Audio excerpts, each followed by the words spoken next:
வணக்கம். மதிமுகம் செய்திகள். இன்றைய முக்கிய நிகழ்வுகளை பார்ப்பதற்கு முன்னதாக தலைப்புச் செய்திகளை பார்க்கலாம். கரூரில் விஜய் பிரச்சார கூட்ட நெரிசலில் சிக்கி உயிரிழந்தோர் எண்ணிக்கை 41 அதிகரிப்பு. உக்ரைன் மீது ரஷ்ய படைகள் வான்வழி தாக்குதல். 4 பேர் பலியான நிலையில் 70 பேர் படுகாயம். கரூர் கூட்ட நெரிசல் துயரம் தவிர்த்திருக்கக்கூடிய விபத்து. துரை வைகோ எம்பி பேட்டி.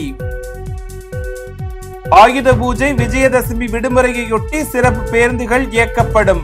அரசு விரைவு போக்குவரத்து கழகம் அறிவிப்பு. தமிழகத்தில் இன்று மிதமான மழை பெய்யக்கூடும். வானிலை ஆய்வு மையம் அறிவிப்பு. கரூரில் விஜயின் பரப்புரை கூட்டத்தில் ஏற்பட்ட நெரிசலில் சிக்கி உயிரிழந்தோர் எண்ணிக்கை 41 அதிகரித்துள்ளது. சட்டமன்ற தேர்தலை முன்னிட்டு பரப்புரையில் ஈடுபட்டுள்ள தமிழக வெற்றி கழக தலைவர் விஜய் 3வது கட்டமாக கடந்த சனிக்கிழமையன்று நாமக்கல் மற்றும் கரூரில் பிரச்சாரம் மேற்கொண்டார். இரவு 7 மணியளவில் கரூர் வேலுச்சாமிபுரத்திற்கு சென்றடைந்த விஜயை காண ஆயிரக்கணக்கான மக்கள் திரண்டதால் கூட்ட நெரிசல் ஏற்பட்டது. நெரிசலில் சிக்கி பலர் மயங்கிய நிலையில் ஆம்புலன்ஸ் மூலம் மருத்துவமனையில் அனுமதிக்கப்பட்டனர். அதில் 9 குழந்தைகள் உட்பட 39 பேர் பரிதாபமாக உயிரிழந்தனர். இந்நிலையில் தீவிர சிகிச்சை பிரிவில் அனுமதிக்கப்பட்டிருந்த கவின் என்பவர் சிகிச்சை பலனின்றி உயிரிழந்தார். இதேபோல் கரூர் அரசு மருத்துவக் கல்லூரி மருத்துவமனையில் சிகிச்சை பெற்று வந்த வேலுச்சாமிபுரத்தை சேர்ந்த சுகுணா என்ற பெண்மணியும் இன்று அதிகாலையில் சிகிச்சை பலனின்றி உயிரிழந்தார். இதன் மூலம் கூட்ட நெரிசலில் சிக்கி உயிரிழந்தோரின் எண்ணிக்கை 41 அதிகரித்துள்ளது. மேலும் இந்த கூட்ட நெரிசலில் சிக்கி காயமடைந்த 67 பேர் மருத்துவமனையில் சிகிச்சை பெற்று வருகின்றனர். இதனைத் தொடர்ந்து கரூர் அரசு மருத்துவமனைக்கு சென்ற முதலமைச்சர் மு.க. ஸ்டாலின் அங்கு வைக்கப்பட்டிருந்த உடல்களுக்கு அஞ்சலி செலுத்தியதோடு இறந்தவர்களின் குடும்பத்தினருக்கு ஆறுதல் கூறினார். மேலும் உயிரிழந்தவர்களின் குடும்பத்தினருக்கு தலா 10 லட்சம் ரூபாயும், சிகிச்சை பெற்று வரும் நபர்களுக்கு 1 லட்சம் ரூபாயும் நிவாரணம் வழங்கிட முதலமைச்சர் மு.க. ஸ்டாலின் உத்தரவிட்டுள்ளார். உக்ரைன் தலைநகர் கீவ் நகரம் மீது ரஷ்ய படைகள் நடத்திய வான்வழி தாக்குதலில் 4 பேர் உயிரிழந்தனர். உக்ரைன் தலைநகரான கீவ் நகரத்தை குறிவைத்து ரஷ்யா நடத்திய பெரிய அளவிலான வான்வழி தாக்குதலில் 4 பேர் பலியான நிலையில் 70க்கும் மேற்பட்டோர் படுகாயமடைந்தனர். இந்த தாக்குதலில் கீவ் பகுதிகளில் பல குடியிருப்பு மற்றும் குடியிருப்பு அல்லாத கட்டிடங்கள் சேதமடைந்தன. இரவு நேர தாக்குதல் 12 மணி நேரத்திற்கு மேலாக நீடித்ததாக குறிப்பிடப்பட்டுள்ள உக்ரைன் உள்துறை அமைச்சர் இஷோர் கிளைமென்கோ 11 பிராந்தியங்களில் 1500க்கும் மேற்பட்ட மீட்பு பணியாளர்கள் மற்றும் காவல்துறை அதிகாரிகள் மீட்பு பணியில் ஈடுபட்டுள்ளதாகவும் 100க்கும் மேற்பட்ட பொதுமக்கள் பொருட்கள் சேதமடைந்துள்ளதாகவும் கூறினார். கரூர் கூட்ட நெரிசலில் சிக்கி சிகிச்சை பெற்று வருபவர்களை மருத்துவமனையில் நேரில் சந்தித்து துரை வைகோ எம்பி ஆறுதல் தெரிவித்தார். கரூர் வேலுச்சாமிபுரத்தில் தமிழக வெற்றி கழக தலைவர் பிரச்சாரம் மேற்கொண்ட நிலையில் அங்கு ஏற்பட்ட கூட்ட நெரிசலில் சிக்கி 9 குழந்தைகள் உட்பட 41 பேர் பரிதாபமாக உயிரிழந்தனர். மேலும் 50க்கும் மேற்பட்டோர் காயமடைந்து மருத்துவமனையில் சிகிச்சை பெற்று வரும் நிலையில் அவர்களை மதிமுக முதன்மை செயலாளரும் திருச்சி நாடாளுமன்ற உறுப்பினருமான துரை வைகோ நேரில் சந்தித்து ஆறுதல் கூறினார். பின்னர் செய்தியாளர்களை சந்தித்த அவர் கரூர் கூட்ட நெரிசல் துயரம் தவிர்க்கக்கூடிய விபத்து என்று கூறினார். மேலும் இந்த விபத்திற்கு பொதுமக்கள் காரணம் என்றும் அவர்களுக்கு விழிப்புணர்வு தேவை எனவும் துரை வைகோ கருத்து தெரிவித்தார். குழந்தைகள் உட்பட 40 நபர்கள் உயிரிழந்த கரூர் துயர சம்பவம் தமிழ்நாட்டை மட்டுமல்ல நாட்டையே மீளா துயரத்தில் ஆட்படுத்திவிட்டது. பெற்றோர்களை இழந்த குழந்தைகள், குழந்தைகளை இழந்த பெற்றோர்கள், கணவர்களை இழந்த மனைவிகள் எவ்வித ஆறுதல் சொற்களாலும் இவர்கள் அடைந்த துயரத்திலிருந்து இவர்களை மீட்க முடியாது. இது தவிர்க்க முடியாத ஒரு விபத்தா அல்லது தவிர்க்கக்கூடிய விபத்தா என்று கேட்டால் 100 விழுக்காடு இது தவிர்க்கக்கூடிய விபத்து என்றுதான் நான் சொல்வேன். அதே வேளையில் இது போன்ற விபத்துகள் இதுவே முதல் முறையாக நடைபெறுகின்றதா என்றால் அது முற்றிலும் இல்லை. தமிழ்நாட்டிலும் மட்டுமல்ல, நமது நாட்டில் இது போன்ற விபத்துகள் பலமுறை நடந்துள்ளது. ஆயுத பூஜை, விஜயதசமி என தொடர் விடுமுறையொட்டி சிறப்பு பேருந்துகள் இயக்கப்படும் என அரசு விரைவு போக்குவரத்து கழகம் அறிவித்துள்ளது. தமிழ்நாட்டில் அனைத்து பள்ளிகளுக்கும் காலாண்டு விடுமுறை தொடங்கியுள்ளது. மேலும் வரும் புதன் மற்றும் வியாழன்கிழமை ஆயுத பூஜை, விஜயதசமி கொண்டாடப்பட இருப்பதால் ஏராளமானோர் சொந்த ஊர்களுக்கு செல்ல ஆயத்தமாகி வருகின்றனர். இந்நிலையில் பயணிகளின் வசதிக்காக சென்னை மற்றும் பிற ஊர்களில் இருந்து 3190 சிறப்பு பேருந்துகள் இயக்கப்படும் என அரசு விரைவு போக்குவரத்து கழகம் அறிவித்துள்ளது.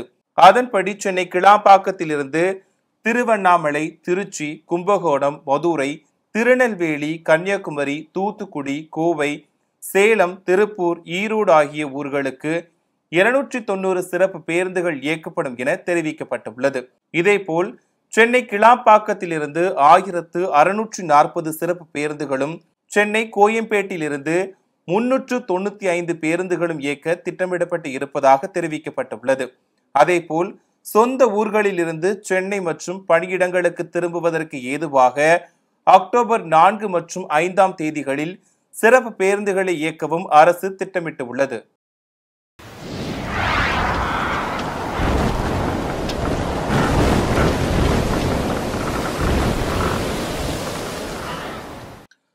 தமிழகத்தில் இன்று மிதமான மழை பெய்யக்கூடும் என வானிலை ஆய்வு மையம் தெரிவித்துள்ளது. தென்னிந்திய பகுதிகளின் மேல் ஒரு வளிமண்டல கீழடுக்கு சுழற்சி நிலவுகிறது. இதன் காரணமாக தமிழகத்தில் ஓரிரு இடங்களிலும், புதுச்சேரி மற்றும் காரைக்கால் பகுதிகளிலும் இன்று மிதமான மழை பெய்யக்கூடும் எனவும், பலத்த தரைக்காற்று மணிக்கு 30 முதல் 40 கிலோமீட்டர் வேகத்தில் வீசக்கூடும் எனவும் வானிலை ஆய்வு மையம் தெரிவித்துள்ளது. மேலும் சென்னை மற்றும் புறநகர் பகுதிகளில் இன்று வானம் ஓரளவு மேகமூட்டத்துடன் காணப்படும் எனவும், நகரின் ஒரு சில பகுதிகளில் லேசான மழை பெய்ய வாய்ப்புள்ளது எனவும், அதிகபட்ச வெப்பநிலை 37 டிகிரி செல்சியஸை ஒட்டி இருக்கக்கூடும் எனவும் வானிலை ஆய்வு மையம் தெரிவித்துள்ளது. மன்னார் வளைகுடா மற்றும் அதனை ஒட்டிய குமரிக்கடல் பகுதிகள் மற்றும் தென்மேற்கு மத்திய மேற்கு அரபிக்கடலின் சில பகுதிகள், குஜராத், வடக்கு கொங்கன் கடலோர பகுதிகளை ஒட்டிய வடகிழக்கு மத்திய கிழக்கு அரபிக்கடல் பகுதிகளில் சூறாவளி காற்று என்பதால் மீனவர்கள் இந்த பகுதிகளுக்கு செல்ல வேண்டாம் எனவும் வானிலை ஆய்வு மையம் அறிவுறுத்தியுள்ளது. பிசிசிஐயின் புதிய தலைவராக முன்னாள் வீரர் மிதுன் மன்ஹாஸ் தேர்வு செய்யப்பட்டுள்ளார். பிசிசிஐயின் தலைவராக செயல்பட்டு வந்த ரோஜர் பின்னி கடந்த மாதம் தலைவர் பொறுப்பிலிருந்து ராஜினாமா செய்தார். இதனைத் தொடர்ந்து புதிய தலைவரை தேர்ந்தெடுக்கும் பணியில் பிசிசிஐ ஈடுபட்டது. இந்நிலையில் பிசிசிஐயின் வருடாந்திர பொதுக்கூட்டத்தில் முன்னாள் வீரர் மிதுன் மன்ஹாஸ் பிசிசிஐயின் புதிய தலைவராக தேர்ந்தெடுக்கப்பட்டார். இதன் மூலம் மிதுன் மன்ஹாஸ் பிசிசிஐயின் 37வது தலைவராகி உள்ளார். ஆல்ரவுண்டர் வீரரான மிதுன் மன்ஹாஸ் முதல் தர கிரிக்கெட் போட்டியில் 27 சதம், 49 அரை சதம் உட்பட 9714 ரன்கள் குவித்துள்ளார். மேலும் உள்ளூர் ஒருநாள் போட்டியில் 130 போட்டிகளில் விளையாடி 5 சதம் உட்பட 4126 ரன்களும் குவித்துள்ளார். ஐபிஎல் கிரிக்கெட்டில் சென்னை சூப்பர் கிங்ஸ், புனே, டெல்லி அணிகளுக்காக ஆடியுள்ள மிதுன் மன்ஹாஸ் பஞ்சாப், பெங்களூர், குஜராத் அணிகளின் பேட்டிங் ஆலோசகராகவும் பணியாற்றியிருக்கிறார். திருவண்ணாமலை மாவட்டம் செங்கம் அருகே பூச்சி தாக்குதலுக்கு உரக்கடை உரிமையாளர் தவறான மருந்து பரிந்துரை செய்ததால் பல லட்சம் ரூபாய் மதிப்பிலான சாமந்தி பயிர் கருகியதால் விவசாயி வேதனை தெரிவித்துள்ளார். செங்கம் அடுத்த கொட்டாவூர் கோ அண்ணாநகர் கிராமத்தைச் சேர்ந்த விவசாயி வெங்கடேசன். இவர் கொண்டம் கிராமத்தில் தனியாருக்கு சொந்தமான 2 ஏக்கர் விவசாய நிலத்தை குத்தகைக்கு எடுத்து சாமந்தி பூக்கள் சாகுபடி செய்துள்ளார். தற்போது பூக்கள் பூத்து குலுங்கிய நிலையில் சாமந்தி பூக்களை வால்பூச்சி தாக்கி பூக்கள் சேதமடைய துவங்கியுள்ளது. இதனையடுத்து செங்கம் காவல் நிலையம் அருகே உள்ள தனியார் வேளாண்மை மருந்தகத்திற்கு சென்று மருந்து கேட்டுள்ளார். அப்போது மருந்தக உரிமையாளரின் பரிந்துரையின் பெயரில் மருந்துகளை வாங்கி வந்து சாமந்தி தோட்டம் மற்றும் பூக்களுக்கு தெளித்துள்ளார். இந்நிலையில் 2 நாட்களில் சாமந்தி தோட்டம் மற்றும் பூக்கள் படிப்படியாக கருகியதால் மருந்தக உரிமையாளரிடம் கேட்டுள்ளார். அதற்கு அவர் மருந்தால் ஏற்பட்ட பாதிப்பு அல்ல, பாசன நீரால் பாதிப்பு ஏற்பட்டுள்ளது என கூறிவிட்டு சென்றுள்ளார். தவறான மருந்தை கொடுத்ததால் பல லட்சம் ரூபாய் இழப்புக்கு ஆளாகி இருப்பதாக விவசாயி வேதனை தெரிவித்துள்ளார். எனவே வேளாண் துறை அதிகாரிகள் ஆய்வு செய்து இழப்பீடு கிடைக்க நடவடிக்கை எடுக்க வேண்டும் என கோரிக்கை விடுத்துள்ளார். தூத்துக்குடியில் மண்டல அளவிலான ஹாக்கி போட்டி நடைபெற்றது. தமிழ்நாடு ஸ்கூல் ஹாக்கி லீக் என்ற பெயரில் மண்டல அளவிலான ஹாக்கி போட்டிகள் தமிழகம் முழுவதும் நடைபெற்று வருகிறது. அந்த வகையில் தூத்துக்குடி மண்டல அளவிலான ஹாக்கி போட்டி கோவில்பட்டி நாடார் மேல்நிலைப் பள்ளி வளாகம் மற்றும் பேல்ஸ் வித்யாலயா பள்ளி ஹாக்கி மைதானங்களில் தொடங்கியது. 2 நாட்கள் நடைபெறும் இந்த போட்டியில் தூத்துக்குடி, திருநெல்வேலி, கன்னியாகுமரி, தென்காசி, சிவகங்கை மாவட்ட அணிகள் பங்கு பெற்றன. இறுதியாக முதல் நாள் போட்டியில் கோவில்பட்டி, திருநெல்வேலி, சிவகங்கை அணிகள் வெற்றி பெற்றன. புதுக்கோட்டையில் உலக இருதய தினத்தை முன்னிட்டு விழிப்புணர்வு வாக்கத்தான் பேரணி நடைபெற்றது. புதுக்கோட்டை சிட்டி ரோட்டரி சங்கம், அப்பல்லோ மருத்துவமனை மற்றும் இந்திய மருத்துவ சங்கம் சார்பில் உலக இருதய தினத்தை முன்னிட்டு வாக்கத்தான் பேரணி நடைபெற்றது. இந்த பேரணியை புதுக்கோட்டை மாவட்ட ஆட்சியர் அருணா, மாநகராட்சி மேயர் திலகவதி செந்தில் உள்ளிட்டோர் துவக்கி வைத்தனர். இப்பேரணியில் 500க்கும் மேற்பட்ட கல்லூரி மாணவிகள் கலந்து கொண்டு இருதயத்தை பாதுகாத்துக் கொள்ள வேண்டும் என்பது உள்ளிட்ட வாசகங்கள் அடங்கிய பதாகைகளை ஏந்தியவாறு விழிப்புணர்வு ஏற்படுத்தினர். தொடர்ந்து பாதுகாப்பு வாக்கத்தான் விழிப்புணர்வு பேரணியை மேற்கொண்டனர். திருப்பத்தூர் அருகே மேஃப்ளவர் மரத்தின் கிளைகள் உடைந்து சாலையில் விழுந்ததால் பொதுமக்கள் அவதியடைந்தனர். திருப்பத்தூர் நகர காவல் நிலையம் ஜினார் ரோடு பகுதியில் 20 ஆண்டுகளாக வளர்ந்த மேஃப்ளவர் மரம் உள்ளது. இந்நிலையில் திடீரென மரக்கிளைகள் உடைந்து நடு ரோட்டில் விழுந்தது. அப்போது வாகன ஓட்டிகள் மற்றும் பொதுமக்கள் அவ்வழியாக செல்லாததால் எவ்வித பாதிப்புமின்றி உயிர் தப்பினர். மேலும் சாலையில் மரக்கிளைகள் விழுந்ததால் பொதுமக்கள் பெரிதும் அவதியடைந்தனர். எனவே நகராட்சி நிர்வாகம் உடைந்த மரக்கிளைகளை உடனடியாக சீரமைத்து தர வேண்டும் என பொதுமக்கள் கோரிக்கை விடுத்தனர். திருவண்ணாமலை மாவட்டம் செங்கம் அருகே பயணிகள் நிழற்குடை கட்டுவதற்கு எதிர்ப்பு தெரிவித்து அரசு பேருந்தை சிறைபிடித்து பொதுமக்கள் மறியல் போராட்டத்தில் ஈடுபட்டனர். செங்கம் அடுத்த அரட்டுப்பாடி கிராமத்தில் புதிதாக பயணிகள் நிழற்குடை கட்டப்பட்டு வருகிறது. இதற்கு அப்பகுதி மக்கள் எதிர்ப்பு தெரிவித்துள்ளனர்.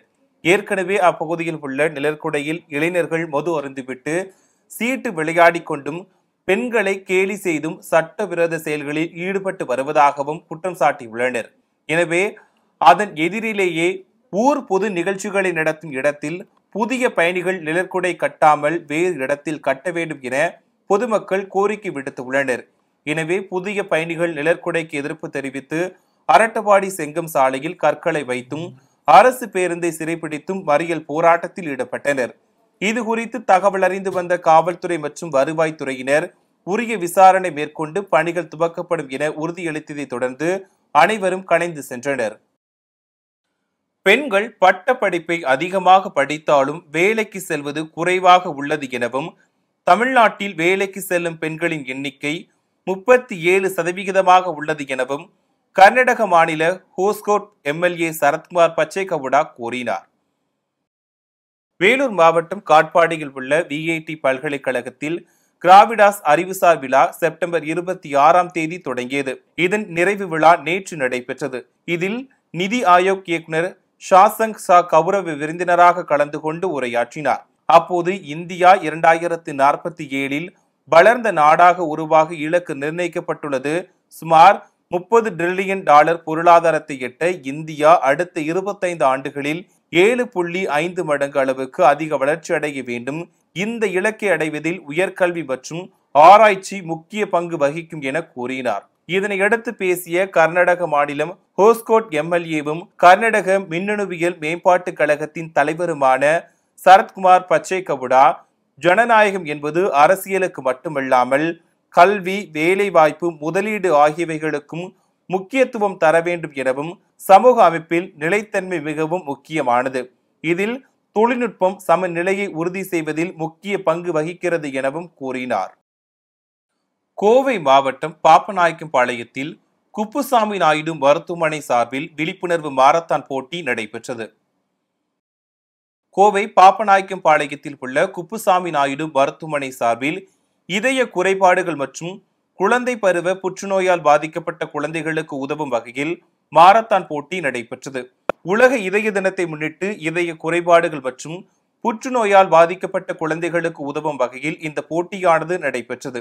10 கிலோமீட்டர், 5 கிலோமீட்டர், 1 கிலோமீட்டர் என 3 பிரிவுகளாக நடைபெற்ற இந்த போட்டிகளை கோவை மாநகர போக்குவரத்து காவல்துறை உதவி ஆணையர் கோகுலகிருஷ்ணன் கொடியசைத்து துவக்கி வைத்தார். தொடர்ந்து அனைவரது மத்தியிலும் பேசிய குப்புசாமி நாயுடு மருத்துவமனையின் தலைமை செயல் அதிகாரி Raghupathi Veluchamy, run for little hearts எனும் தலைப்பில் கடந்த ஆண்டு நடைபெற்ற மாரத்தான் போட்டிகளின் மூலம் பெறப்பட்ட நிதியை கொண்டு புற்றுநோயால் பாதிக்கப்பட்ட 55 குழந்தைகளுக்கு சிகிச்சைகள் அளிக்கப்பட்டது என கூறினார். காசாவில் 140 பயங்கரவாத இலக்குகள் மீது இஸ்ரேல் பாதுகாப்பு படை தாக்குதல் நடத்தியுள்ளது. காசா மீது 1.5 ஆண்டுகளாக இஸ்ரேல் நடத்தி வரும் தாக்குதலில் பெண்கள் மற்றும் குழந்தைகள் உட்பட 65,000த்திற்கும் மேற்பட்ட பாலஸ்தீனியர்கள் கொல்லப்பட்டு உள்ளனர்.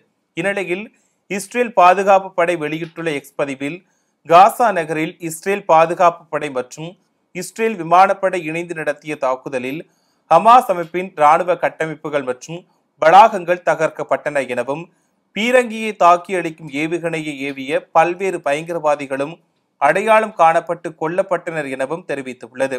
காசாவில் 140 பயங்கரவாத இலக்குகளை இஸ்ரேல் பாதுகாப்பு படை தாக்குதல் நடத்தி அளித்துள்ளது என கூறப்பட்டுள்ளது.